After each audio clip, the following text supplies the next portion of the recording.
जब हम मस्जिद में से बाहर आ रहे निकल कर, जब हमसे झगड़ा हुआ, गाली भी की, बदतमीजी भी की, फिर वो मानने के लिए फेंक पड़े। आप इसका समर्थन करते हैं? जी, हम समर्थन करते हैं, वेलकम करते हैं, स्वागत करते हैं। बहुत अच्छा सरकार ने किया है। वक्फ संशोधन बिल को लेकर पूरे देश में मिलीजुली प्रतिक्रियाएं देखने को मिल रही हैं। एक तरफ जहां सरकार की कोशिशें हैं कि इस बिल को कानून में परिवर्तित कर दिया जाए, वहीं दूसरी तरफ तमाम मुस्लिम संगठन इसको लेकर लगातार विरोध कर रहे हैं। और ऐसे ही इस विरोध से जुड़ा हुआ एक ऐसा मामला देखने को आया है जहां पर एक वृद्ध मुसलमान व्यक्ति को इस वजह से पीट दिया गया क्योंकि उनके परिवार वालों ने और उन्होंने इस वक्फ संशोधन बिल का समर्थन किया। इस वक्त हम संभल के गुन्नौर इलाके में हैं और हमारे साथ वो पीड़ित बुजुर्ग हैं जिनका नाम है जाहिद सैफी। और आप देखें तो फिलहाल जो है उन्हें चोट लगी हुई है और पट्टी बंधी हुई है और इनको जो है मेडिकल कराने के बाद फिलहाल घर पर वापस लाया गया है। जाहिद सैफी जी से ही बात कर लेते हैं। जाहिद जी, ये बताइए कि क्या वजह हुई, आपके साथ क्या घटनाक्रम हुआ, कब आपके साथ मार पिटाई हुई? जब हम मस्जिद में से बाहर आ रहे निकल कर, जब हमसे झगड़ा हुआ इस बात को, वक्फ बोर्ड को लेकर, हमारे साले साहब वक्फ बोर्ड में वाइस चेयरमैन है, क्या नाम? माइनॉरिटी अशफाक सैफी, और बोले वो तुम्हारे साले हैं, गाली भी की, बदतमीजी भी की, फिर वो मानने के लिए फैल पड़े। उन्होंने क्या ऐसा कुछ कहा था? क्या सरकार से जुड़ाव है उनका, आपके जो साले साहब हैं? हाँ, मोदी के लिए भी बुरा कह रहे थे वो, योगी जी के लिए भी बुरा कह रहे थे। बोले ये तो सत्यानाश है, बोले तुम भी इनके साथ में हिंदू हो गए। मैंने भाई हिंदू ना हो गए, बिल्कुल सही हुआ है, बहुत अच्छा करा है सरकार ने कि जो लोग वक्फ बोर्ड की जगह ज़मीन दबाए पड़े हैं, अब वो जगह तो बाहर आएगी निकल कर। तो आपके साले साहब ने वक्फ के समर्थन को लेकर कुछ लिखा था सोशल मीडिया पर? फेसबुक पर पोस्ट डाली, उस पोस्ट के चक्कर में हमसे झगड़ा हुआ है। जब आप निकले तो आपने क्या कहा? कि आपने कहा होगा कि भाई सरकार ला रही है, हमने कर दिया। हमने कहा उन्होंने कि अगर तुम्हें कुछ भी करना है तो आप आगरा जाइए, नखलऊ जाइए, उनसे बदला ले लिए, उनको गाली बके वहाँ जाके। भाई मेरे सामने क्यों बक रहे हो भाई गाली? भाई तुम में हिम्मत है वहाँ जाइए। भाई इसी बात पर वो भिड़ गए। तो आपका क्या स्टैंड है? ये जो कानून आया है वक्फ संशोधन बिल, आप इसका समर्थन करते हैं? जी, हम समर्थन करते हैं, वेलकम करते हैं, स्वागत करते हैं। बहुत अच्छा सरकार ने किया है।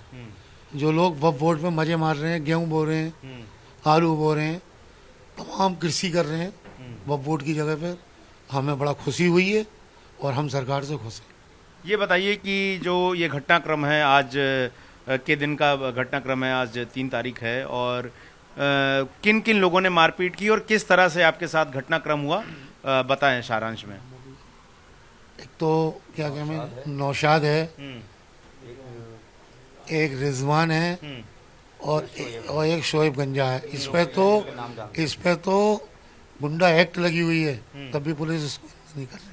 आपने जो पुलिस को शिकायत दी उसमें ये लिखा हुआ है कि आपके ऊपर तमंचे के बट से मारा गया।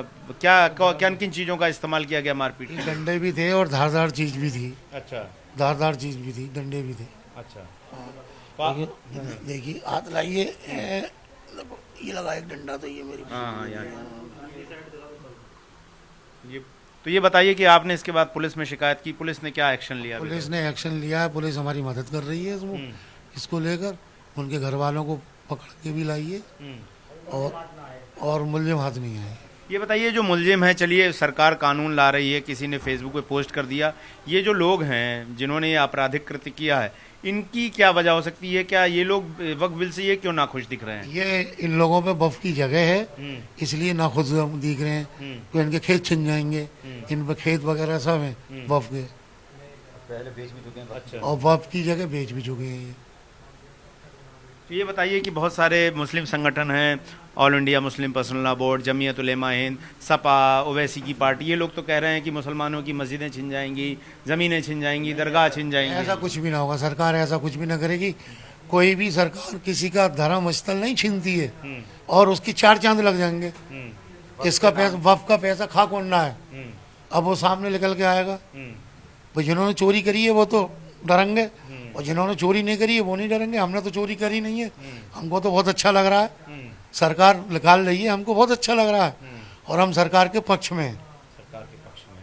तो आपने जाहिद सैफी जी को सुना। अब अपने आप में देश में एक अजीबोगरीब मामला। हालांकि अगर आप संभल की बात करें तो वहां पर वक्फ बिल आने के बाद से एक सन्नाटा सा पसरा हुआ है। तमाम राजनीतिक दल जो विपक्ष में हैं वो अभी कुछ बोलते हुए नजर नहीं आ रहे हैं। दिल्ली और अन्य शहरों में प्रदर्शन जरूर हो रहा है, लेकिन एक फेसबुक पोस्ट पर सिर्फ वक्फ बिल संशोधन की जो प्रशंसा करना हुआ वो उनके रिश्तेदार द्वारा किया गया, और उसके बाद किस तरीके से उनके साथ मारपीट की गई है अपने आप में अजीबोगरीब मामला है। और ये दिखाता है कि किस तरीके से तमाम वो लोग जिन पर आरोप हैं वो इस तरह के वक्फ कानूनों के आने के बाद से परेशानी में नजर आ रहे हैं, और उन पर आरोप है कि उन्होंने कथित तौर पर वक्फ की जमीनों पर कब्जा भी किया हुआ है। अब पुलिस इस मामले में एक्शन लेकर आरोपियों की धरपकड़ जरूर करेगी, लेकिन ये देखना होगा कि इस पूरे मामले में आगे किस तरीके से पुलिस की जांच आगे बढ़ती है। वीडियो अंकित कुमार के साथ गौरव श्रीवास्तव, टाइम्स नाउ भारत, गुन्ना और संभल। आपको मालूम है कि पूरे इंडिया में खलबली मच गई है कि काली पट्टी हमने क्यों बांधी है, काली पट्टी बांध के हम लोग क्यों विरोध कर रहे हैं कि भाई आज हमारा जो जिंदगी का आज मुस्लिम समाज का हिंदुस्तान में हम लोग बरसों से यहाँ पर रहे, सालों से यहाँ रह रहे हैं, बराबर है। 1947 में भी आज़ादी के लिए हमने कुर्बानी दिया। आपको मैं बताना चाहता हूँ कि हमारे मौलाना अबुल कलाम आजाद 1947 में नारा मारा कि मुसलमानों कहाँ जा रहे हो, तुम्हारे बाप दादा इधर सोए हुए हैं। आज हम हिंदुस्तानी हैं, पाकिस्तान क्यों जा रहे हो, हिंदुस्तान छोड़ के। सब कुछ हमने कुर्बानी हिंदुस्तान में दिया है। जो हमारा हक है यहाँ पर है। तो मौलाना अबुल कलाम आजाद उनकी कब्र यहाँ है, उनकी कब्र को कोई छीन नहीं सकता। सुनो, वैसा ये जो कानून बाबा साहेब आम्बेडकर ने जो संविधान में जो हमको हक दिया है, हमारा अधिकार है, हमारा वक्फ बोर्ड का आज छीनने की कोशिश सरकार कर रही है। तो हम काली पट्टी बांधी है। काली पट्टी जब तक नहीं उतरेगी, जब तक काला कानून नहीं हटेगा, हम इसके लिए धरना करना पड़ेगा, मोर्चा करना पड़ेगा, जेल भरो आंदोलन करना पड़ेगा। हम शांति से करेंगे, बाकी जब तक ये बिल वापस नहीं हटेगा हम लोग चुप बैठने वाले नहीं है, हम लड़ाई पूरी लड़ेंगे। आज तक वक्फ चालू था, जब तक कुछ नहीं हुआ।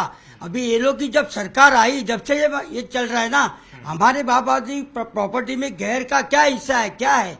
अभी आप लोगों गैरों की प्रॉपर्टी में हम लोग को जा रहे उधर कि भाई तुम्हारा ये हमको अभी तुम अहमद भाई ने जो बात बोले वो सही बोले। अहमद भाई ने जो बात बोले तो इस पे ही हमको चलना है। हमारी बाप दादा की प्रॉपर्टी कोई छीन नहीं सकता। इसके लिए हमको जो करना है, जो करने का धरना भिरना जो करने का हम करेंगे, यहाँ तक हमारी जान देने को भी हम तैयार है। देखिए, पहले तलाक के लिए बिल लाया तो तलाक ज्यादा हो रही है कि बलात्कार ज्यादा हो रहे हैं, आप बताइए ना। बलात्कार ज्यादा हो रहे कि तलाक। फिर दूसरा इसके लिए शाहबानो वाला केस वापस उठाया, फिर उसके बाद में ये बिल लाया। तो दंगा विरोधी बिल क्यों नहीं ला रहे भाई तुम? पूरी जब विपक्ष भी बोल रहा है कि दंगा विरोधी बिल लाइए, पूरा विपक्ष बोल रहा है कि तलाक विरोधी बिल लाए कि उसके बदले में आप बलात्कार विरोधी बिल लाइए, तो उसके ऊपर काम क्यों नहीं कर रहे?